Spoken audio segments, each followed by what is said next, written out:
si 9. Mga kapatid mo, kilala mo? Si C5 tsaka si C6.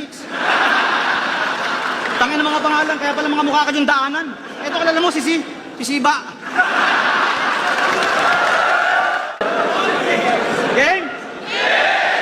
Alam ko malaking tsansa sa inyong apat ang pagkakataon na to. Pero maaga ko nang sinasabi, mga putang ina nyo. Royal Rumble, tangin na kahit magkampihan pa kayo. Gusto nyo sama nyo si Enigma para may laban-laban kayo.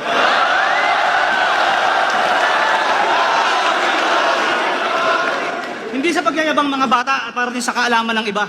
Ganyang edad, dumadayo ko ng freestyle battle, 30 matira isa.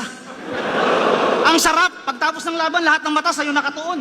Ang angas, tangina boy, champion. Yung mga bagay na bitbit ko, panghabang panahon. Ikaw, Castillo, tignan mo yung mukha mo. Alam mo yung mga ganyang mukha, may plano ka magpakamatay. Wag! Sadyang ganyan ang buhay. Ganito, oh, may kausap sa babae. Paano mo nalamang ilonggo ko? Bakit sa forma ko?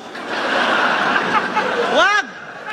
So, di ba masaya? Yan, ganyan. Hindi yung ganyan mukha. Puta, wala pang ginagawa, mukhang pagod na. Ikaw naman, Sequence, tangina mo, magnanakaw ka. Ikaw daw nagdakaw ng cellphone ko, sabi ni Enigma. Tangina to, hinatid ko na, ninakawang ka po. Ano, babalik mo, susunugin ko tribo nyo.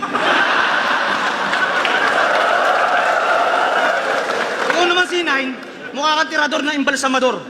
Pag walang patay, yung formalin, ginagawa nyong imperador. Ayos, tol. Siguro paglasing, diretso higa sa ataol. Uy! Prince Rhyme. Sa Gentry, siya yung idol ng mga bata. Madali lang hanapin yung matakaw na mama. Laging tambay sa kanto, kahit walang hinihintay. Nauuna pa sa tanod pag may pagkain sa barangay. Alam mo, Prince Rhyme, totoo ba yung kwento ng ilan? Ito kwento lang naman. Pagka nag-almusal ka raw, gutom ka na naman. Tapos pag gumalaw ka ng konti, tumayo ka, gutom ka na naman.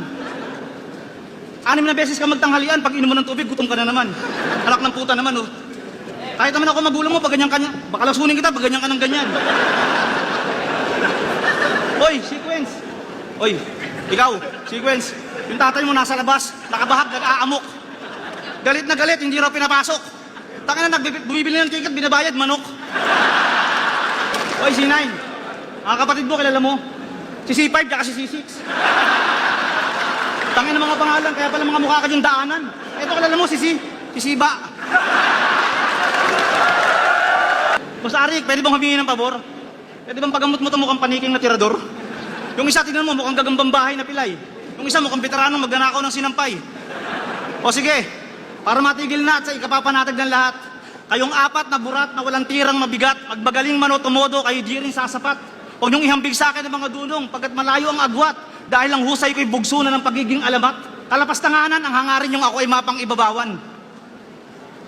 Huwag niyong pangarapin yung mga bagay kung kapos ang kaalaman. Hindi biro ang duelo sa laro ng talastasan. Pagpasalamat niyo pang-apat, kayo ay aking pinatulan. Mawalang galang na sa mga putang inang akala mo matapang. Pagsama-sama man kayong apat, wala pa rin mga bilang. Masakit man ang katotohanan, tanggapin niyo ng totoo. Ang alamat ay alamat, kaya matutong rumespeto.